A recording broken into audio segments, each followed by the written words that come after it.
Conjugare, Centro Português de Apoio à Pesquisa Científica e à Cultura. Acreditamos que as ciências e as artes mudam o mundo. O conhecimento transforma, e isso nos motiva. Oitavo ciclo ibero-americano de diálogos contemporâneos, com o tema História, Poder e Representações. Realização dias 19, 20 e 21 de maio de 2026. Olá a todos, me chamo Milene do Carmo Gomes, eu sou mestranda no programa de pós-graduação em História da Universidade Federal de Juiz de Fora, com bolsa da CAPES, universidade localizada na cidade de Juiz de Fora, no estado de Minas Gerais, no Brasil. Hoje vou mostrar para vocês uma pesquisa, o recorte de uma pesquisa intitulada Integralismo, Fascismo e Democracia, a trajetória do Partido de Representação Popular, PRP. Essa pesquisa ela vem sendo desenvolvida no âmbito do Laboratório de História Política e Social, o LAPS, da UFJF, e ela conta com a orientação do professor doutor Leandro Pereira Gonçalves. O movimento integralista brasileiro é considerado pela historiografia como o maior movimento fascista fora do continente europeu.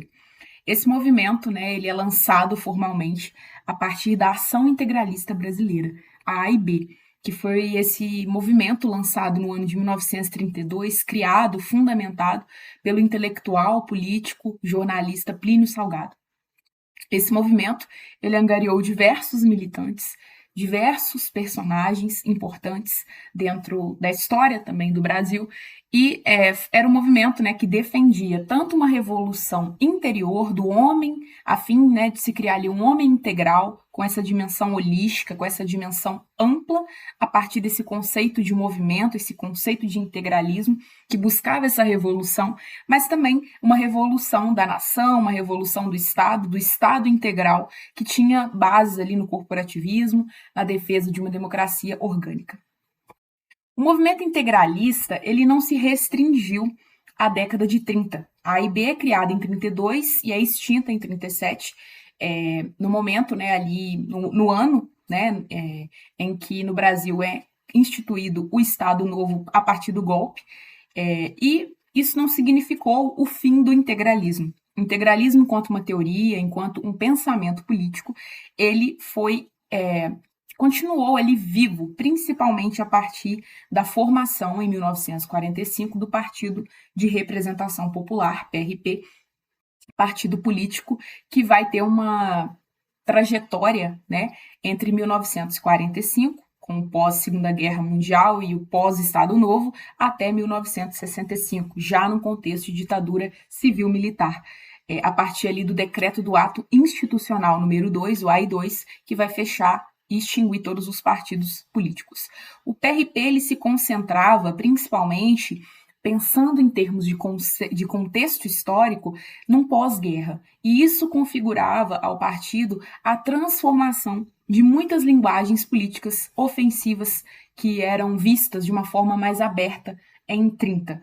Então, se em 30 essas linguagens elas se configuravam de uma forma mais ofensiva, mais aberta, agora, no pós-45, há uma reorientação doutrinária, conforme defende o historiador Gilberto Calil. O projeto do PRP era pautado no nacionalismo, no anticomunismo, na defesa de uma democracia orgânica, principalmente por meio do elemento espiritualista. É digno de nota que em 1939, entre 39 e 1946, o líder do integralismo, o líder máximo, Plínio Salgado, vai passar um autoexílio em Portugal.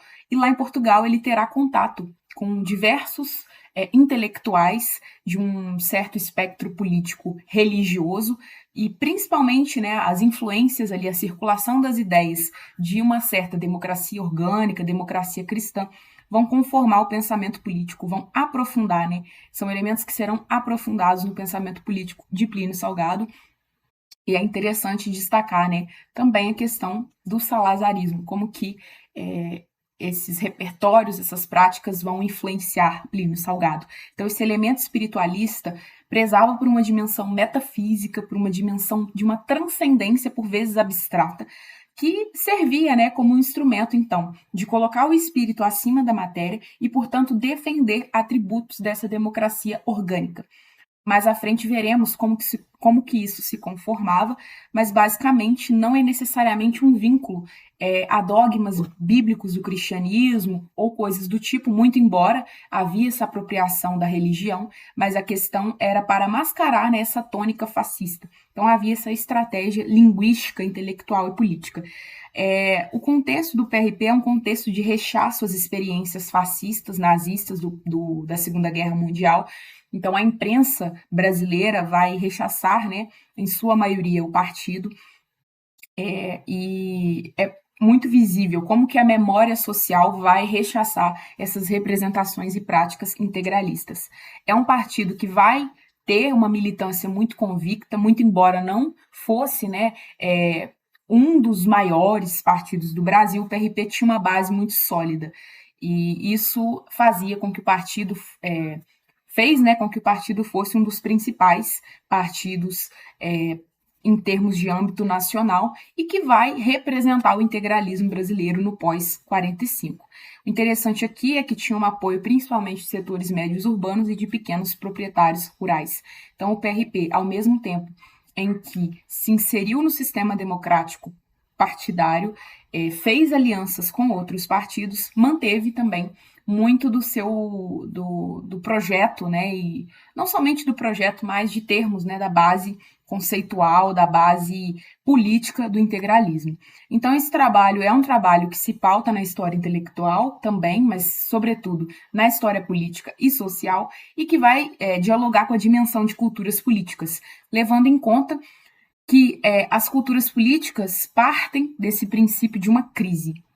Então, se há uma crise, e aí o integralismo se apropria muito desse conceito de crise, dessa ideia de crise, de decadência institucional, de decadência moral, cultural, intelectual, para fazer uma transformação revolucionária. Então, as culturas políticas, enquanto esse sistema coerente de visão de mundo, vai ordenar códigos, vai ordenar referentes que vão influenciar a identidade coletiva, mas também a identidade individual. Então, parte-se desse contexto de gerações.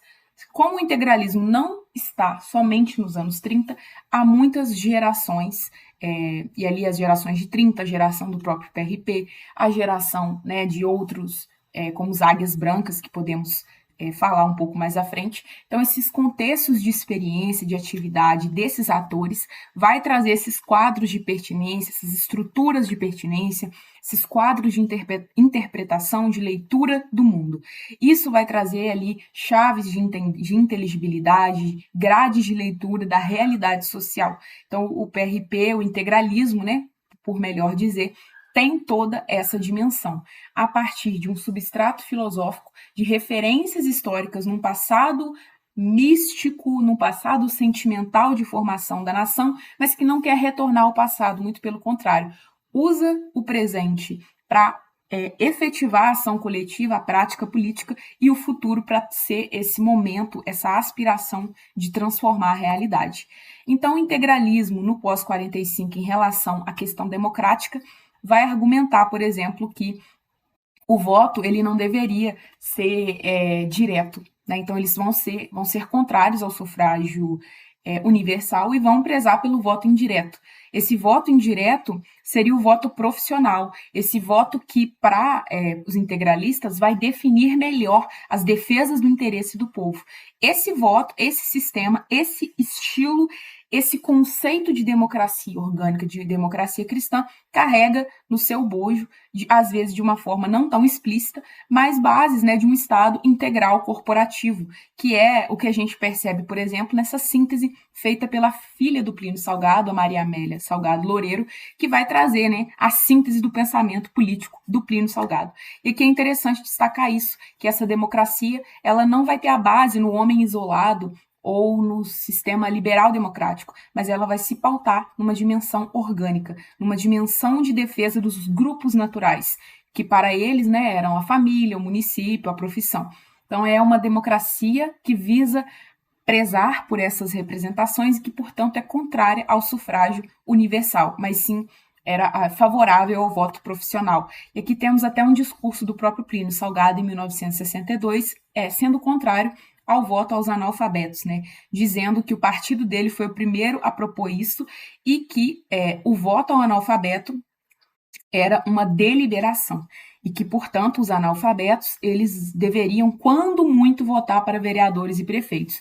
Mas, em relação ao voto para presidente, por exemplo, seria um grande absurdo, uma loucura, um estímulo no sentido de que ninguém julgue necessário aprender a ler ou escrever. Então, a grande defesa aqui são de elites dirigentes que viriam a transformar a nação. No pós-guerra, isso se dá principalmente pelos jovens águias brancas ligados à Confederação de Centros Culturais da Juventude e a núcleos operários e camponeses ligados à União Operária e Camponesa do Brasil. Ações extras partidárias que vão ser esses instrumentos de ação, de força coletiva, que vão trazer no âmbito a necessidade de uma revolução, que comece, né, no indivíduo, na transformação moral e intelectual, mas que também tenha esse compromisso com as organizações sociais e políticas da nação. E aqui temos um resumo desse projeto que prezava por essa democracia orgânica, defendia-se, né, esse corporativismo e o Estado integral, por vezes até não de forma explícita, mas se percebe ali essas linguagens políticas transformadas, fundamento, né, no espiritualismo, no nacionalismo, no municipalismo, o que dava vazão, principalmente o espiritualismo, a uma postura antiliberal, anticomunista, antitotalitária, e é interessante destacar que estamos falando de um contexto pós-45. Então, para legitimar esses elementos, o PRP usa muito desse discurso espiritualista, de espírito acima da matéria, porque o materialismo seria a gênese, né, do liberalismo e do comunismo e do totalitarismo. E para defender essa democracia orgânica, essa terceira via discursiva e prática, ia-se pelo sentido espiritualista, buscando então formar novas elites dirigentes a partir de centros culturais, a partir dessa questão da cultura política, que não somente numa dimensão institucional, de política tradicional e de poder, mas também numa dimensão da cultura. Então, a cultura será esse elemento extremamente relevante para o integralismo.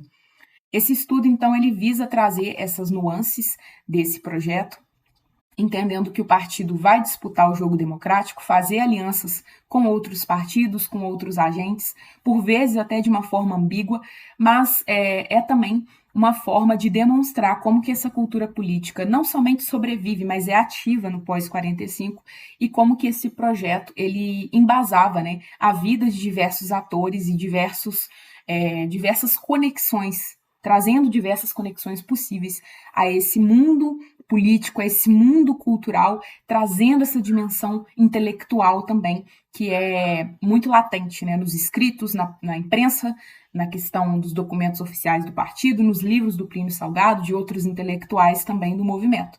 Então, esse estudo é um estudo breve, é um estudo que pretende trazer algumas contribuições ao campo, e eu agradeço a atenção de todos. Realização, Conjugare, Centro Português de Apoio à Pesquisa Científica e à Cultura.